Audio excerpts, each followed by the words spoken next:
Hey Eurovision fans, it's Tom coming to you from Shanghai, back for another Eurovision reaction video. Tonight I'm going to be giving a final preview for Melodifestivalen, that's Sweden's national final. I'm going to talk about all 12 songs, the running order, as well as my final top 10. So let's kiki. As always, you can use the progress bar if you want to skip to one of the particular songs I'm going to talk about. I am going to go through them most likely in the running order. I'm not going to show any media from SVT. Firstly, because I'm not sure if they're going to allow it. Secondly, because it'll make the video too long to edit. Thirdly, because I've already kind of spoken about all the songs in detail. I'll flash all the previous videos. I did reviews of semi-finals 2, 3, and 4. I did a review for semi-final number 1, but I was too busy and I didn't have time to post it, so it's been lost into the ether. Those opinions will have to remain secret. I'll tell you about those 3 songs that qualified from that first semi now. Speaking of songs that you haven't heard my opinion on, let's go first to Saucedo, who's opening up the show with Dandi Dansa. The song is fine. It's probably not the standard that I expect from a veteran like Saucedo. It's a little bit generic, but it's not terrible. The staging is, for me, a total rip-off of Virtual Insanity by Jamiroquai. They've added in a couple of Swedish words written on the cardboard boxes, but essentially it's a real, kind of cheaper version of it. So that rubbed me up a little bit the wrong way. I had slightly higher expectations for Dandi because he's come second twice. This kind of reminds me of Hambi last year, where you had a big star who kind of didn't have a best song but kind of went anyway and then got through to the final based on his name. I think Dandi probably would have gone through anyway with that song because it's kind of upbeat and fun enough, but I do think the fact it's Saucedo was a large part, not just in him getting through to the final but also his seeding, because if you're a big name in the final it means you're also less likely to have another big name in the final. So I don't mind this song in the final at all, as long as it doesn't go anywhere near the top 3. I don't mind if he's in the top 3 as long as he doesn't win, but I would be very, very pissed off with this one. Next up in number 2 spot is Clara Hammarström with Beat of Broken Hearts. This song is just a bit too generic. I like her outfit. She's got this cool Valkyrie Halloween costume on. I think she's pretty good. I think she's a good performer. I would love to see her with a better song eventually in the future. Maybe she just needs to kind of put the footwork in now and get a couple of songs under her belt, and then people will see that she's a decent performer, and maybe in the future she'll get a better song given to her. But this song is just a bit too very generic. Okay, third up is Anton Ewald singing New Religion. Now, I quite like Anton. I think he's a nice guy. I'm sure he's probably, I'm sure all these people are nice people. He's a very good dancer. He is not a particularly good singer. That was quite apparent. Now, I didn't see it because SVT took it down, but apparently when he did his reprise, not his reprieve, his reprise, it was very evident how much of the backing track was helping him. Even when he did his first performance, I thought his vocals were pretty weak, and apparently he's getting backing track as well. It is a little bit confusing to me that they have given him a song that sounds like it's outside of his vocal comfort zone. Something like Begging didn't feel like it was much of a strain for him. It was within his capacity. But this song, there are some kind of higher ad-lib notes at the end, and he just cannot pull them off at all. It's a little bit uncomfortable. Having said that, his dancing is very, very, very, very slick. The staging in general is reminiscent of what everyone complains about with Sweden, in that they keep on sending the same old young men with kind of technological gimmicks. Anton Ewald don't really seem to have picked up on that note, because they're just sending the same stuff again.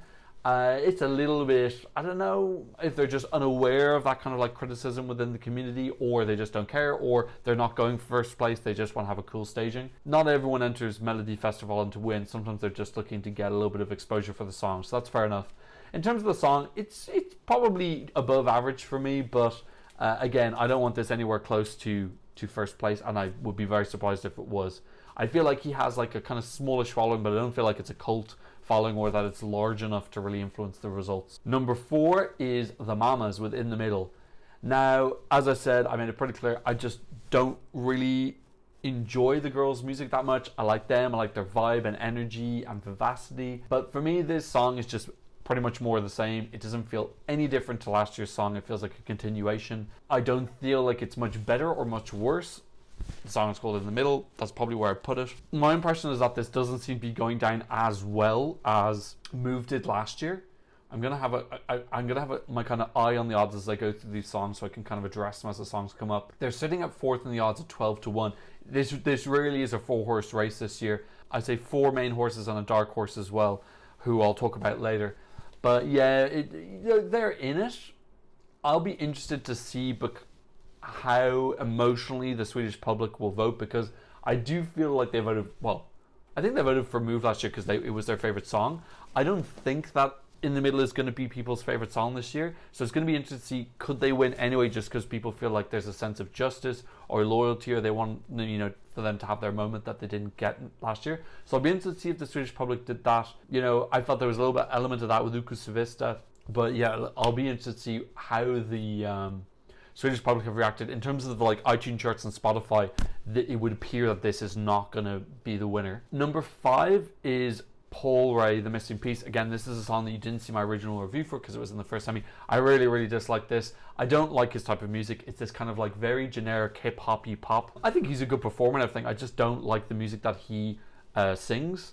And this is a Laurel Barker song. The lyrics for me come across very clunky and predictable and quite cringy. You know, he starts talking off about missing pieces. To be honest, I couldn't bear to watch the song again, but I remember that he starts talking and you just know the whole metaphor of the song is about a jigsaw and the missing piece and finding something that fits, and it's just so predictable and cringy. Yeah, I just do not like this package. Or I didn't like his song last year either. I don't think I'm ever going to like a song with him, I gotta be honest. Yeah, I just don't like his music. Sorry, that's it.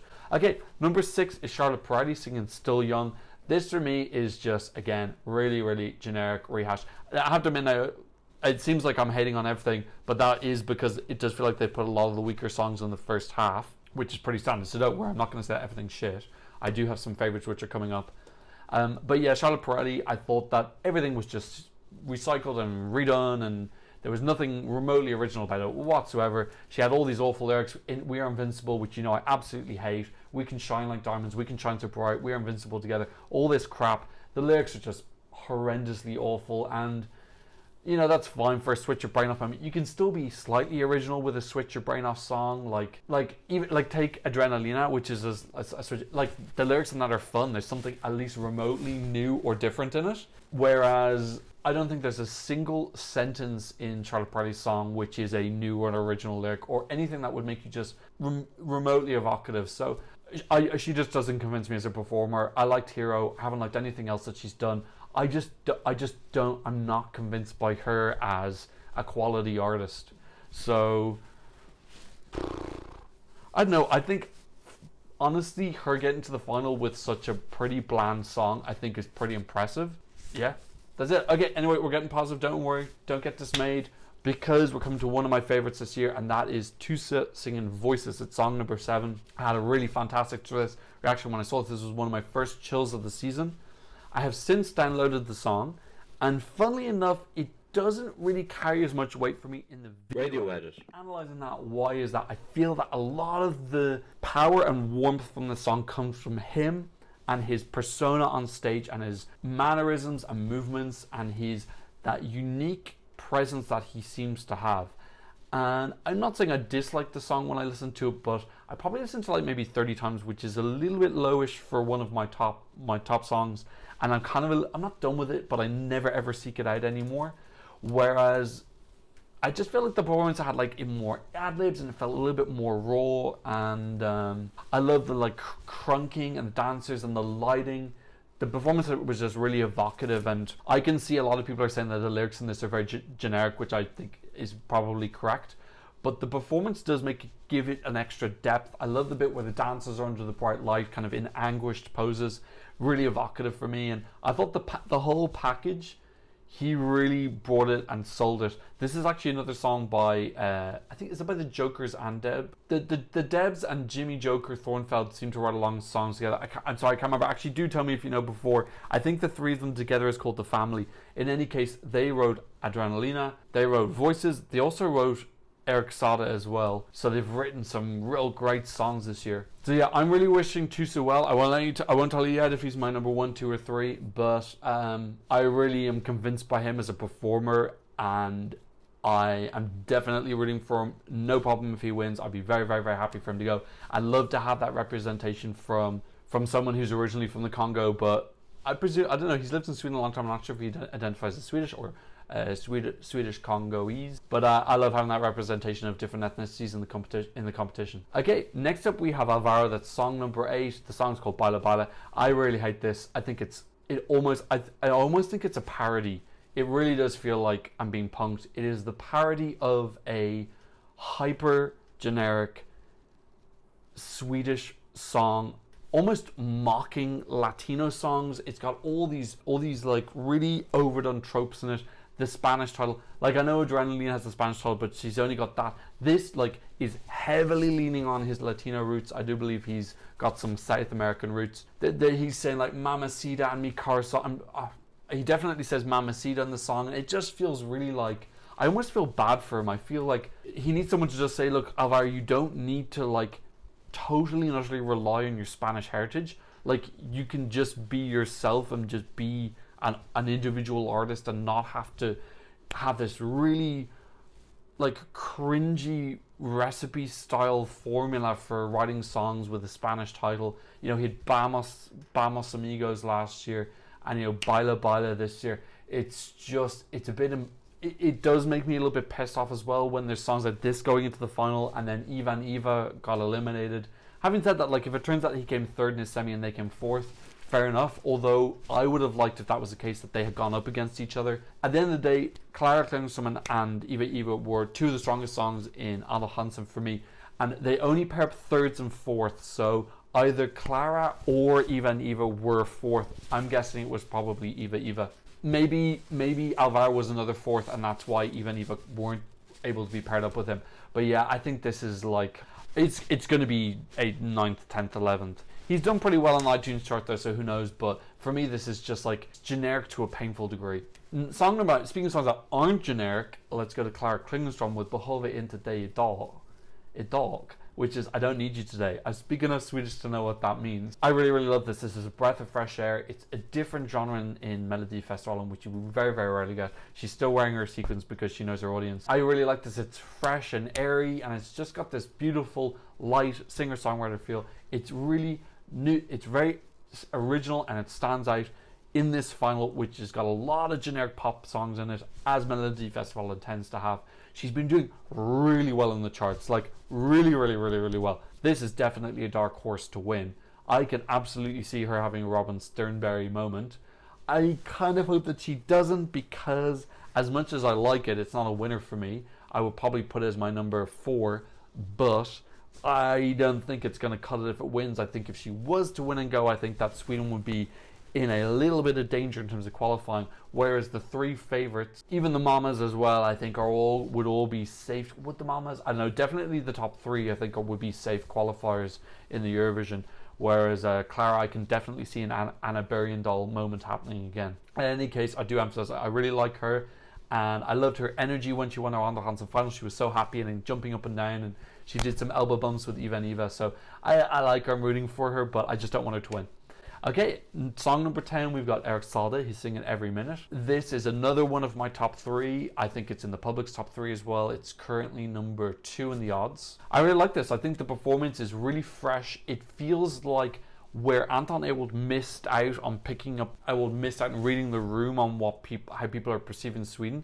Saade read it a little bit better. It is still like a slightly gimmicky, very swish performance, but it's clever enough that you are willing to forgive it or maybe not notice it as much. He pulls this off single-handedly because he oozes charisma and confidence, which is totally and utterly necessary to sustain this performance, which is essentially him standing on a box with a camera panning around him. He's got a dancer who comes in all black halfway through, and they have some fantastic dancing together and a couple of other interactions. The song is pretty solid for me. It's nothing groundbreaking. It's definitely much better for me than a lot of the generic songs in here, like Dandi, Anton, Paul Ray, Charlotte. For me, this is a level above that in terms of song quality. This song does stand up for me without the performance. I listened to it. I've downloaded it and listened to it quite a bit. So I do like it. Eric's focus on the strongest. He does lean heavily on his performance, so that's where he's going to be in the strongest, and he's got some strong material that he can perform on the night. So Eric is definitely in the running. 11th, I haven't got 11 fingers, so I'm going to go boom boom. We've got Daughter with Little Tot. Now, you guys know how much I absolutely worshipped Bulletproof last year. It would have been my number 2 if it had qualified in my top 10, but it didn't. She lost out by 1 point. She came back and she's up against the Mamas again. I have a feeling that it's not going to come down to those two this year. It would be very heartbreaking if she lost to the Mamas by 1 point again. I think that would be awful. This song is called Little Tot. I really love the meaning behind this song, where she's talking to a young child and just saying, you know, like, don't make the mistakes that we made. Beautiful. Love it. Really simple. This is a self-penned song. Again, she's writing with this guy Dino, who she wrote Bulletproof with. I imagine that they're like a writing partnership together. Yeah, I love this. You know, it's funny because I saw the performance and I was probably comparing it to Bulletproof a little too much, and I probably let that overshadow the performance a little bit. This for me has been my biggest song of the ones I've downloaded. I've listened to this. Like I said, Tusse didn't really resonate as much when I got the radio version, where this radio version is really fantastic. I really, really love listening to the song, and it's one of the ones that I keep seeking out and playing a lot. This is what I want to win. And I'm kind of a little bit surprised to say that, because I was so enamored with Tusse when he came along. But having listened to the songs over these 2 weeks, Little Top for me is the best song. It's the most enjoyable, and melodically it's the strongest. I like that it fits her vocal range a lot more this year, so I'm more confident in her ability to pull it off. She hasn't gone for any tricks on the staging, which I might be a little bit sad about, because I thought her disco-like boobs last year were absolutely fantastic. But I'm really rooting for her. To be honest, I feel like she can't win. I've gotten the bookies here that she's in 3rd place at 12-1. Tusse is quite heavy favourite, which I'll talk about a little bit later. Yeah, I just can't see it. I do think that single women are at a disadvantage in Melodifestivalen when we have a winner like that since Saade Nielsen. And Saade Nielsen had kind of entered like 4 or 5 times, so I think there was almost a sense of people just feeling guilt, like how many times does this poor girl have to enter before she wins? So, you know, and obviously Undo was a very good song as well, but I do feel like girls are at a slight disadvantage. I feel like, you know, the boys are going to have slightly more fangirls who are willing to vote for them. There doesn't tend to be like as many fanboys who will vote for a girl. There are some, don't worry, but maybe the numbers don't match up. So I do feel like she has a little bit more of an uphill struggle. I would absolutely love if she won, but yeah, if I'm realistic, I would be pretty surprised, to be honest, if it happened, but pleasant surprises can happen. And the last song finishing off is Arvingarna, Tänker, inte, idag, go home. I think that means think, don't, I'm thinking everyone doesn't go home, or something like that. Anyway, this is a wedding song. It's pretty good. No, it's not pretty good. It's fine. I like them because I like their energy. I think they're very competent performers. This sounds a lot like I Do to me. It sounds almost indiscernible. I couldn't hum you the tune of this. I would probably just end up humming up I Do to you. It's almost the exact same song. People like this, fair enough. For me, are like the premier wedding singers of Sweden. I'd imagine that they make a fortune from singing at weddings after Melodifestivalen, which is fine. Fair play to them.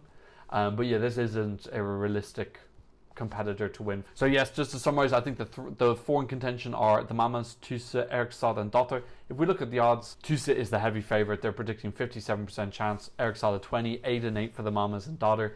Clara is moving up. She's moved up to 5th. Again, I really do think she's a dark horse. If you look at the iTunes chart and Spotify, I'd be happy with Tusse, Saade or Dotter. I wouldn't be happy with the other 2, as I've already mentioned previously in the video. If I had to guess at this moment in time, I'm going to guess based off of Tusse. He's been leading from those 4 actually in terms of his single sales. Plus, he just won The Voice, I think, in 2020. So he's definitely going to have a little bit of momentum coming off of that. I'm happy for Tusse to go. Like I said, I really like the song. It's probably my joint number 2 with Saade, so I wouldn't be unhappy about him going whatsoever. This for me is a better Melodifestivalen than last year. I only had 2 songs I downloaded, Boys with Emotions and Bulletproof. This year I have 5, but 2 were lost in the semi-finals, Eva and Kariatu. Let's have a quick look in the community and see what they like. I already know because I looked it up earlier. And then I kind of cursed myself because when I look it up earlier, then there's no like big gasp. Yeah, Dotter's winning, so not super surprising. You know, the community's pretty loyal, and that's where a lot of the fanboys are. Saucedo's in 2nd, and Tusse in 3rd, Mamas in 4th. And I'm pretty sure the Mamas were a little bit higher up last year, so I find it a little bit hard to read how the Mamas are going to do because I don't like that type of music. So I do really rely on these kind of like informations to ascertain how much is the song resonating with people. Let's look at them last year. Last year they were in 3rd, but there was quite a little bit of a gulf. So I don't know, I wouldn't write them out, but the community doesn't seem to like it as much as they liked last year. But the gulf doesn't seem big enough to be quite certain that they can't win. Anyway, let's see what the performance is going to be like in the final. I'm excited. This is our last national final of the year, and I'm looking forward to watching this on Sunday morning. So let me know what you think about the Melodifestivalen Grand Final. Please leave a comment in the comment section down below. Who do you want to win? Who do you like the most? Those are two different things. No, they aren't. They're the same thing. Who do you want to win, and who do you think is going to win? Those are two different things. Please like and subscribe if you haven't already. And thanks so much for watching. I'm seeing another Eurovision reaction video very soon. Goodbye.